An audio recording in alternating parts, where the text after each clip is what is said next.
नमस्कार दोस्तों, स्वागत है आपका हमारी इस अनोखी इतिहास और भक्ति की यात्रा में, जहां हम आपको इतिहास के उस दौर में ले चलेंगे जिसने न केवल भारत के धार्मिक और सांस्कृतिक जीवन को झकझोर कर रख दिया, बल्कि समाज की आत्मा को गहरे दुख से भर दिया। ये कहानी है 1528 ईस्वी की, जब अयोध्या के पवित्र राम मंदिर को बाबर के सेनापति मीर बकी ने ध्वस्त कर वहां बाबरी मस्जिद का निर्माण कराया। इस मंदिर का विध्वंस सिर्फ एक धार्मिक इमारत को गिराना नहीं था, बल्कि लाखों लोगों की आस्था और विश्वास को तोड़ने की कोशिश थी। इस विनाश ने पूरे समाज को गहरे अवसाद में धकेल दिया, लेकिन इसी अंधकारमय समय में एक ज्योति प्रकट हुई, गोस्वामी तुलसीदास जी की। तुलसीदास जी केवल एक साधारण संत नहीं थे, बल्कि संपूर्ण भारत के आध्यात्मिक गुरु थे, जिन्होंने समाज को राम भक्ति की शक्ति से नया जीवन देने का संकल्प लिया। उनके प्रयासों ने न केवल टूटते हुए दिलों को संभाला, बल्कि लोगों के मन में यह विश्वास भी जगाया कि सच्ची भक्ति किसी भी आपदा से बड़ी होती है। तो आइए इस सफर में तुलसीदास जी के जीवन और उनकी प्रेरणादायक यात्रा के उन पलों को देखते हैं।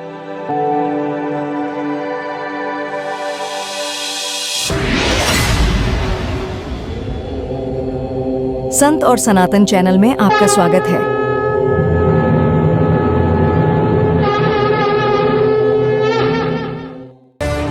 तुलसीदास जी केवल एक संत ही नहीं, बल्कि संपूर्ण भारत के आध्यात्मिक गुरु भी थे। 1528 ईस्वी का समय भारतीय जनमानस के लिए गहरे दुख और सांस्कृतिक चोट का प्रतीक था। अयोध्या में भगवान राम के जन्मस्थान पर स्थित मंदिर को बाबर के सेनापति मीर बकी ने तोड़कर वहां बाबरी मस्जिद बनवाई। मीर बकी ने मंदिर के पुजारियों और अयोध्या वासियों का कत्लेआम किया।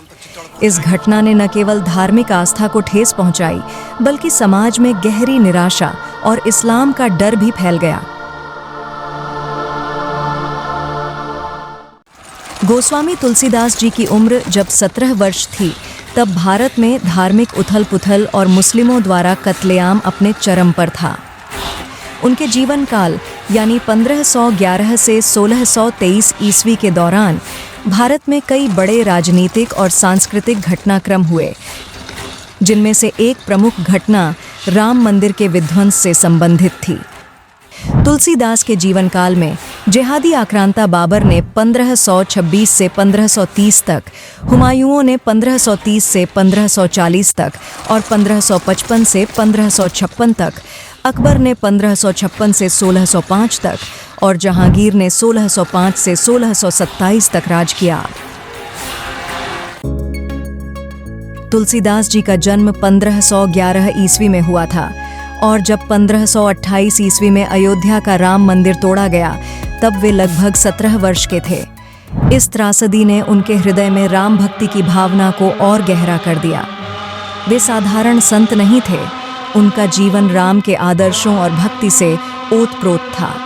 जब मंदिर टूटने की खबर अयोध्या और काशी तक पहुंची, समाज में शोक और आक्रोश की लहर दौड़ गई। तुलसीदास जी ने इसे केवल एक धार्मिक क्षति नहीं, बल्कि धर्म और संस्कृति के प्रति विश्वास की परीक्षा के रूप में देखा।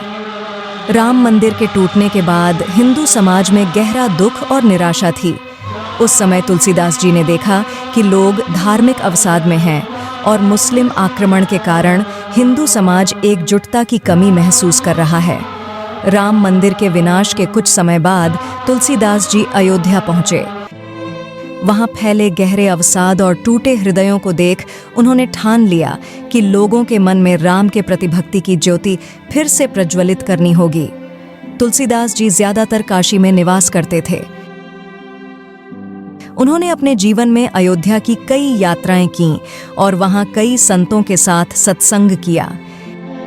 एक मर्मस्पर्शी घटना के अनुसार, जब मंदिर टूटने के बाद अयोध्या के लोग टूटे मन से भटक रहे थे, तुलसीदास जी ने राम नवमी के दिन सार्वजनिक रूप से रामकथा सुनाई। उस समय बाबर के राज्य में यह एक अपराध था।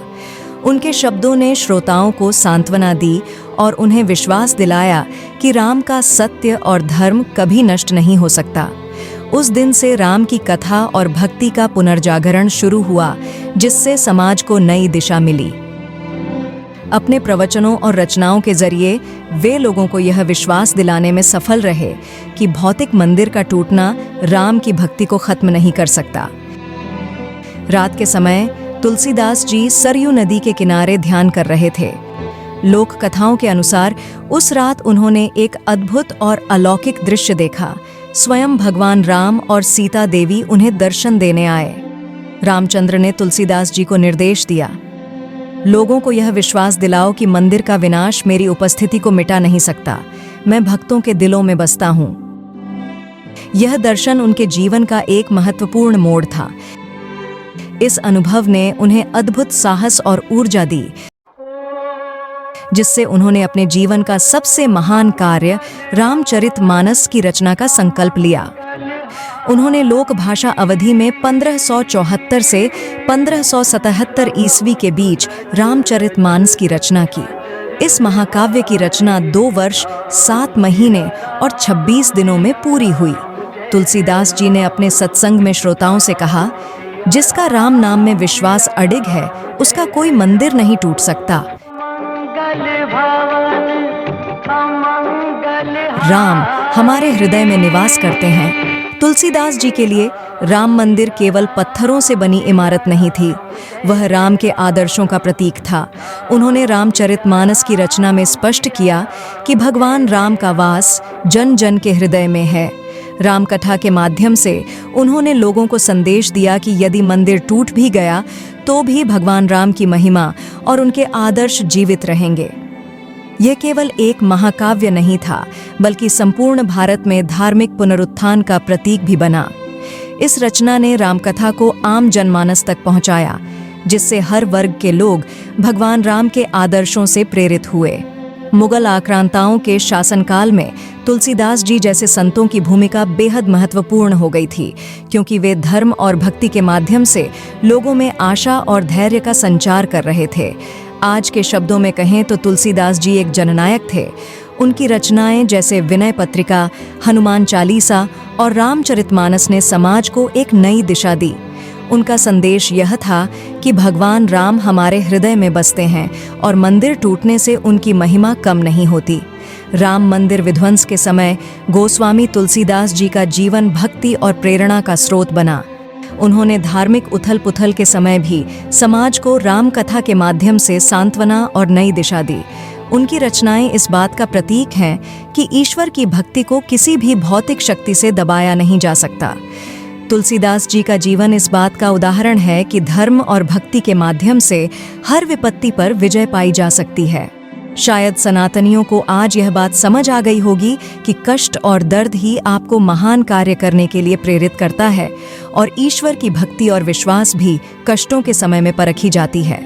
आप सोचकर देखिए एक बार कि जल्लाद इस्लामिक बाबर के राज में तुलसीदास जी कैसे सनातन का ज्ञान हिंदुओं को दे रहे थे, कैसे मरे हुए डरे हुए हिंदुओं को जगा रहे थे तुलसीदास जी।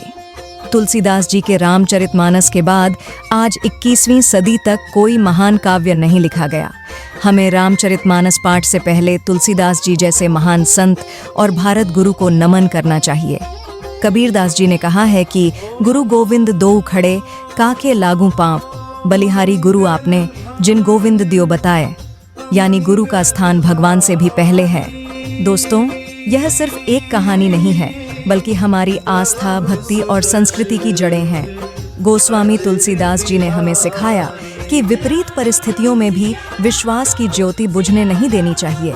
चाहे कोई मंदिर टूटे या इतिहास की कठिनाइयां हमारे सामने खड़ी हों, राम हमारे दिलों में हमेशा विद्यमान रहेंगे। अगर आपको यह यात्रा पसंद आई हो और आप भी सनातन संस्कृति की इस अमूल्य धरोहर को जन जन तक पहुंचाना चाहते हैं, तो हमारे चैनल संत और सनातन को सब्सक्राइब जरूर करें। इस वीडियो को लाइक और शेयर करें ताकि हमारी विरासत की ये कहानियाँ हर सनातनी तक पहुँचें और नई पीढ़ियों को प्रेरित करें। आपका सहयोग ही हमारे प्रयास को आगे बढ़ाएगा। मिलते हैं अगले एपिसोड में।